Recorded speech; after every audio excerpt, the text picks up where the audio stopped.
clearly, there's a moment here of negotiation, and they're trying to get as much power as they can in this negotiation, as anyone would.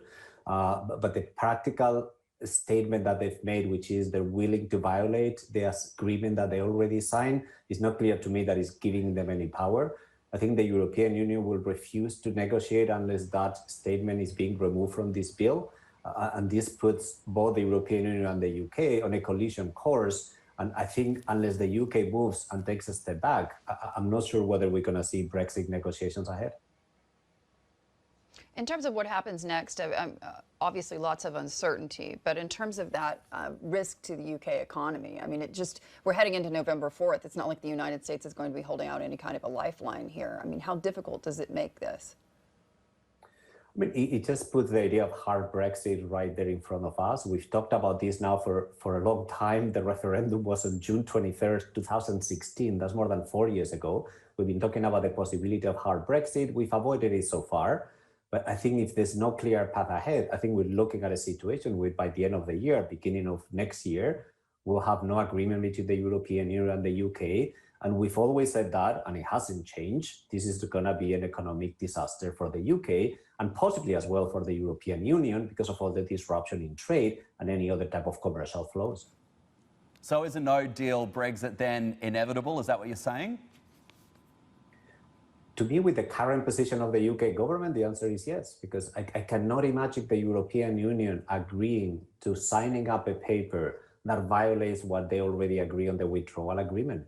I think that would be so damaging for the credibility of the European Union. And at some point, the European Union has to say enough is enough. And I think this has crossed the line. I cannot see a negotiation with that line written on the current bill.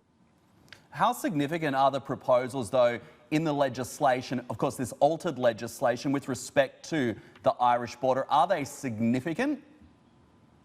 I mean, I think if you read the bill, I haven't read the whole thing, but I've read the paragraphs where this is said. It's an open statement that says we're going to negotiate, we're going to legislate many other things in the UK, and those things might be incompatible with the agreement that we signed with the European Union.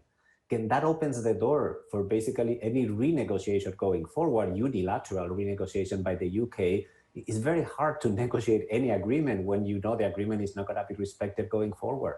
And I doubt the European Union will be willing to take that as a situation. It's not so much what is being legislated here. It's more the open statement that it's always the UK interest that will prevail, and there will be no compromise with regards to agreements that have already been signed.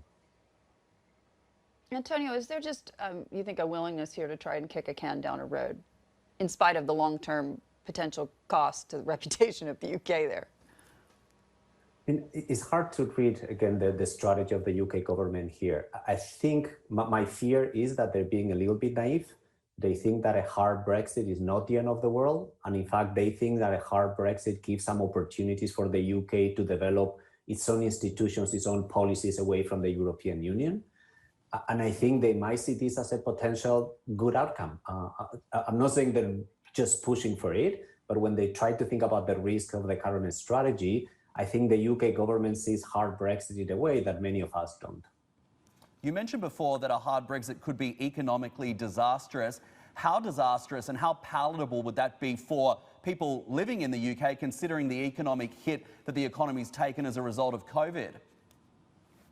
I mean, that's the biggest concern that I have. We've talked about this before. We've had conversations about hard Brexit a year ago, 2 years ago, and we always said it would be very disruptive. And of course, it will depend on what comes next, which we don't know yet.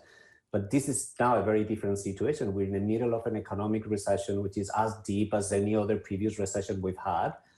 Any disruption to the UK economy will derail the already weak economic recovery. So I think the damage right now, it wouldn't be in the long term, it will be just on the short term. We'll see it immediately. You don't have to wait years to see the damage of hard Brexit, given the current circumstances.